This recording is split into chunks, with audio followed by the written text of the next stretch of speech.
Apocalyptic stories are a staple of our entertainment industry. There have been countless stories set in the distant, or maybe not so distant future, where the world is limping along after some catastrophic event, and its inhabitants, they're trying to find a way in some unfamiliar and often dangerous new life. If you think you might be unfamiliar with these types of stories, you might be surprised just how familiar you actually are with them. One of the most recent widely known examples probably has to be the AMC show The Walking Dead.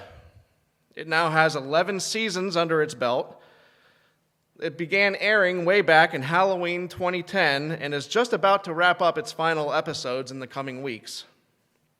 This show is a horror thriller where the ensemble of heroes struggle to survive in the midst of a zombie apocalypse. If that's not your cup of tea, perhaps you've heard of the Arnold Schwarzenegger classic, The Terminator. Released in theaters in 1984, this film follows Schwarzenegger's cyborg assassin as he tries to find and terminate Sarah Connor. Now, at first glance, this movie is set in present-day 1984. However, we learn that the Terminator actually travels back in time to 1984 from the year 2029. And in his future, the world is a post-apocalyptic mess, torn apart by war. The story turns out, though, to be a struggle to save mankind from that terrible future. And if that's still not one that you've seen, maybe this one is. The 1968 sci-fi classic Planet of the Apes might be one of the most well-known examples of a post-apocalyptic story. This one isn't even known to be apocalyptic until the very end, because through most of the movie, we're led to believe that the main characters have landed on some distant planet ruled by talking apes. Instead, at the end, we get a glimpse of a ruined and toppled Statue of Liberty, and we learn that this was all along a post-apocalyptic version of our very own planet. These are perhaps some of the most well-known examples of apocalyptic storytelling that we have. If you haven't seen these personally, I'm sure that you've no doubt heard of at least one of them. Now, we've very quickly covered about 50 years of movie and TV history here. But apocalyptic storytelling goes back much farther than that. In fact, this style of storytelling, it dates back thousands of years. And actually, some of the earliest known examples of apocalyptic storytelling is actually credited to the Hebrews. It began developing after the exile and was common among early Christians. It was popular then because the thing about post-apocalyptic stories is that it kind of works. It's very effective at communicating a specific point. That point usually involves some sort of redemption or fixing things that people are doing wrong. The goal of our stories we tell today, it's very much the same. We're aiming to save ourselves from some terrible future. And so when confronted with the possibility that we might be on the wrong path, I think we pay attention just a little bit more. The other thing to know about apocalyptic literature, especially from biblical times, is that it often closely coincides with prophecy. But whereas prophetic events are divinely inspired visions of events yet to happen, apocalyptic literature relied on general events or even historical events to hint at the possibilities of the future. I think we need to know all of that before we get into today's gospel reading. We're reading some of the words of Jesus today, and these words kind of straddle that line between prophecy versus apocalyptic literature. Many read these words as prophecy, Jesus telling us what the future holds. Others read it as Jesus using apocalyptic imagery to drive home a point. So with that as our background knowledge, let's look at our gospel reading from today. From Luke chapter 21, verses 5 through 19. Some of his disciples were remarking about how the temple was adorned with beautiful stones and with gifts dedicated to God. But Jesus said, "As for what you see here, the time will come when not one stone will be left on another. Every one of them will be torn down. Teacher, they asked, when will these things happen? And what will be the sign that they are about to take place?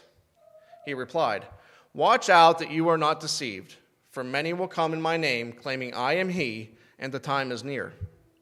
Do not follow them. When you hear of wars and uprisings, do not be frightened. These things must happen first, but the end will not come right away. Then he said to them, nation will rise against nation, and kingdom against kingdom.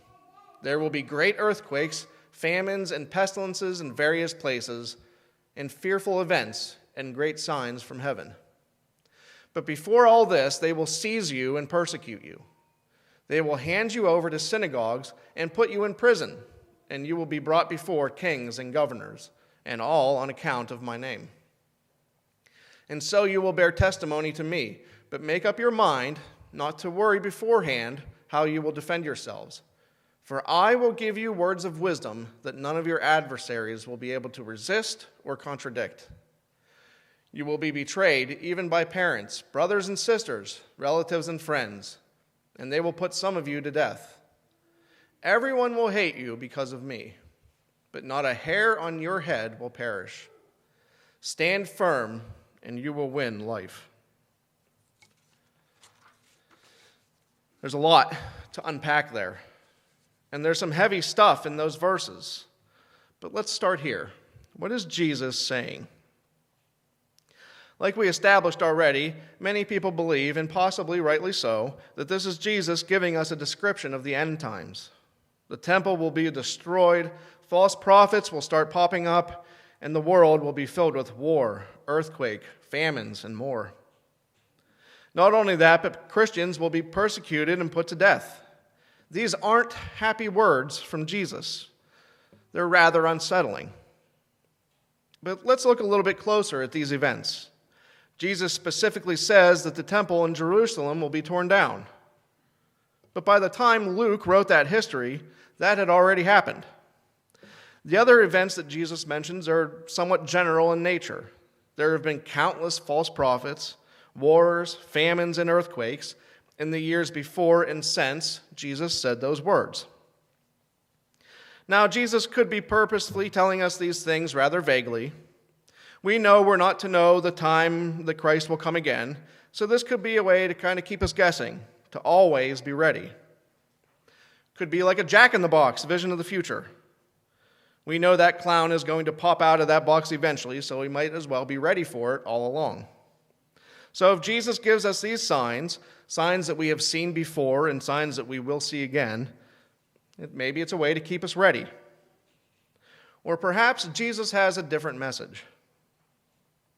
We've already learned that apocalyptic storytelling uses unsettling imagery and language to get us to pay attention to another message embedded within that story.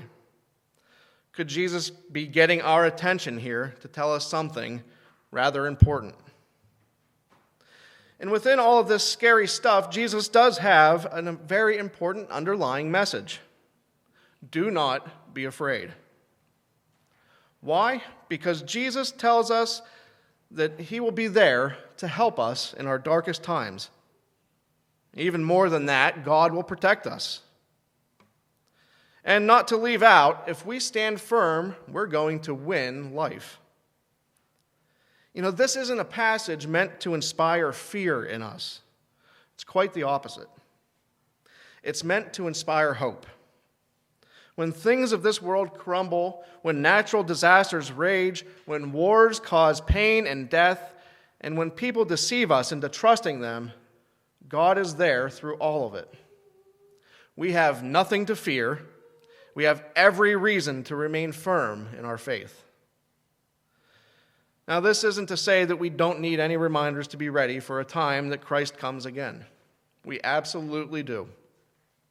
And maybe, Jesus is really checking off two important points in one swoop. And wouldn't it be very like Jesus to have a multi-layered message to his words? But I think it's vitally important that we don't get lost in the scary stuff. Instead, we need never fear. We don't need to worry. God's got it under control. He's got us covered. So if that's the message that Jesus is really trying to tell us, then we have to ask ourselves if our message aligns with that. What message are we spreading to the world? I ask this question because I think sometimes we do get lost in the scary stuff. There are parts of these verses that people use to put the literal fear of God into people. We see these verses that promise natural disasters and signs from heaven, and if we don't want to incur God's wrath, then we better do right. Quite often, religious personalities use real-world events to tell us that God is exacting his punishment on us. We see those events that Jesus talked about, the wars, the famines, the natural disasters, tragedies of any sort, really. And some people are eager to tell us that God is teaching us a lesson. Those bad things are happening because we messed up. We're living in the time where it is of the utmost importance for the church to have its message straight. I could roll out study after study that tells us where church attendance is these days, and I'm not sure any of them would paint a very exciting picture. We need to make sure that our message tells everyone around us exactly why we're here, exactly what it is that we believe in. There was a minister that was telling his congregation one Sunday morning that God knows exactly what's best for us. In his message that day, he told the congregation that we are like flowers. You know that roses grow best in sunlight, he told them, but fuchsias require shade to grow. His message, of course, was that if we are like flowers, God knows exactly what we need in order to grow. A woman after the service came up to him just bubbling over with joy and praised the minister for his words that day. "Pastor, that was just a wonderful sermon," she said. "I never could figure out what was wrong with my fuchsias." She missed the message. That part about knowing exactly what it is that God knowing exactly what it is that we need, it was overshadowed by the possibility of some beautiful fuchsias. Jesus tells us here about some scary things. Is that the message that we're meant to carry away? Is he using that unsettling image to make a point? Is he telling us about the end times? I don't know that it really matters because I think that equates to focusing on the fuchsias. The message that Jesus is giving here in these few verses is that things will happen that are outside of our control. And whether we're facing the end times or whether we're facing yet another tragedy of this world, God is there. We don't need to fear. Jesus will whisper the words that we need to hear into our ears. Not a hair on our heads will perish. We will win life. That is Jesus' message. Shouldn't that be our message too? Shouldn't we be able to tell a world riveted with fear that there's nothing to be afraid of? That we have a God that will redeem us, a God that will redeem this world. Those movies and shows that we talked about earlier, they have a message too. It's not always just about the action and about the drama. The Terminator, it's not just a story about a bleak future. It's not just about killer robots and escaping certain danger. It's a story about hope for a better future, a story about the power of life. The Walking Dead, it's not just about the zombies. It's about the power of living together in community with each other, that we're stronger together than we are alone. And Planet of the Apes isn't just about talking monkeys or the certain destruction of Earth. It's also about the human tendency to separate ourselves into an us versus them mentality, about how that can be our downfall. These examples are more than just the unsettling imagery that comes with them. They have a much more important message to deliver. Jesus' words in Luke, they're also meant to be more than a warning about the scary things in life or about the signs that the time is near. Jesus has a much more important message to deliver.